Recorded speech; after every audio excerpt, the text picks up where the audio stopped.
Coucou, j'espère que vous allez bien. Bienvenue dans cette nouvelle vidéo pour les énergies de cette semaine, cette nouvelle canalisation. Qu'est-ce qu'elle nous réserve cette semaine? J'ai mis un moment avant de faire cette vidéo parce que je ne savais pas trop en fait si cette semaine allait être plutôt positive ou négative. Parce qu'on a quand même un bon trio gagnant qui est là depuis ce week-end, même depuis fin de semaine dernière.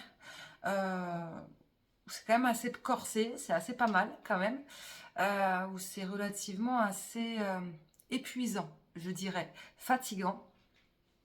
On a quand même depuis la semaine dernière, on a Pluton qui est rentré en Verseau, on a Mercure qui rétrograde depuis aujourd'hui, et on n'est toujours pas à la fin de ce cycle, de ce mois de novembre, qui va commencer avec la nouvelle lune le 1er décembre en Sagittaire. Donc, on est sur un cycle lunaire décroissant et qui n'est pas forcément du coup super bon dans les énergies, pour le moral, pour la vitalité, etc. etc. Donc, c'est vrai qu'on a un trio. On a un tiercé, je dirais, de choc. Mais est-ce que du coup ce trio est empoisonné ou pas? Eh bien, moi je dirais quand même que non. Les énergies elles vont se dissiper. Qu'est-ce qu'on m'a montré? Alors c'est assez particulier ce qu'on m'a montré pour cette semaine. On m'a montré un coureur qui a fait une chute, qui est en pleine rééducation et qui va se relancer dans la course, on va dire, dans les championnats, et qui du coup est en train de s'entraîner. Euh, ouais, vas-y, fais un parallèle avec les énergies en ce moment. Ça, j'ai mis un peu de temps. C'était un peu compliqué pour le coup là de me dire comment comprendre ça.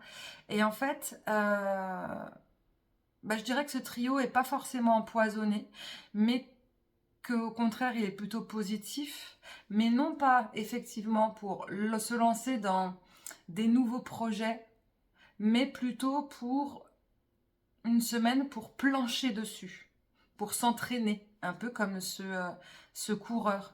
Quand on fait une chute et qu'on se blesse, ou quand on se met en pause, en break, par rapport à notre passion, par rapport au côté sportif, on va le mettre en comparaison avec nos vies.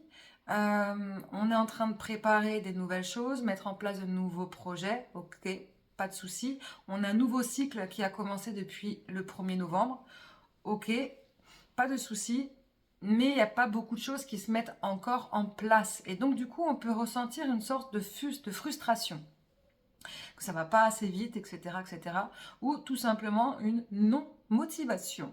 Ça aussi, c'est fort possible avec la fatigue cumulée des énergies, le temps, parce qu'il faut pas, on peut parler de numérologie dans les énergies, on peut parler d'astrologie, d'accord? J'utilise beaucoup plus la numérologie que l'astrologie, mais tout est lié. Et j'aime bien du coup mélanger les deux parce que du coup je trouve que c'est très complémentaire. Mais il ne faut pas oublier le temps, la saisonnalité, d'accord? On varie entre le chaud et le froid, ou du moins des températures très basses et des températures plutôt douces pour la saison.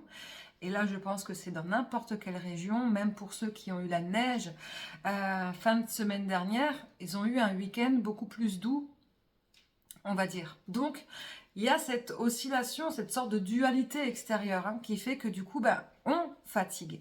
Et c'est pas une fatigue physique, c'est une fatigue surtout morale. Donc, c'est vrai que ça aide pas. Donc, on peut se dire que on est un peu ce sportif blessé qui est en train de se remettre dedans. Mais comme tout sportif blessé qui veut se remettre dans sa course, eh bien, il va savoir à quel moment il va falloir qu'il reprenne et pas reprendre d'un coup pour éviter de se reblesser, enfin, de refaire une blessure par-dessus. C'est exactement pareil pour cette semaine. Décembre arrive bientôt avec ses nouvelles énergies, très bonnes énergies qui vont arriver, mais toujours une sorte de dualité. On va connaître cette dualité jusqu'à la fin, jusqu'à l'été prochain, que vous le sachiez quand même, surtout avec Verseau, avec Pluton en Verseau. Mais je ferai une vidéo spécifique par rapport à ça, parce que c'est très intéressant. Donc du coup, on peut se sentir en dualité même avec les nouvelles énergies qui vont être extrêmement chanceuses et qui vont être très très porteurs. Cette semaine-là, c'est vraiment pour se préparer. On prépare à l'intérieur de soi ce que l'on veut mettre en place. Mais ça, se préparer intérieurement, ça ne veut pas forcément dire écrire sur une feuille chaque chose qu'on veut mettre en place. Se préparer, c'est une préparation mentale, c'est une préparation physique, etc., etc. Comme ce sportif, il ne va pas forcément que se mettre à courir. Il va peut-être aussi tout simplement réajuster son équilibre alimentaire, son équilibre de vie. Tout ça pour pouvoir en fait l'aider à passer à l'action et être justement au taquet, en meilleur de sa forme. Ben nous, c'est exactement pareil. Ce n'est pas uniquement mental, écrire, préparer ce qu'on veut faire, mais c'est épurer aussi tout ce qu'on ne veut plus, c'est faire le tri, et c'est un tri de manière inconsciente qui se travaille dans notre âme, dans nos énergies, et du coup, pour cela, on a besoin de se déconnecter un peu, de lâcher prise. Donc, il y en a qui vont dire, ouais, ben moi je suis fatiguée, du coup je préfère ne rien faire. C'est juste, c'est ok.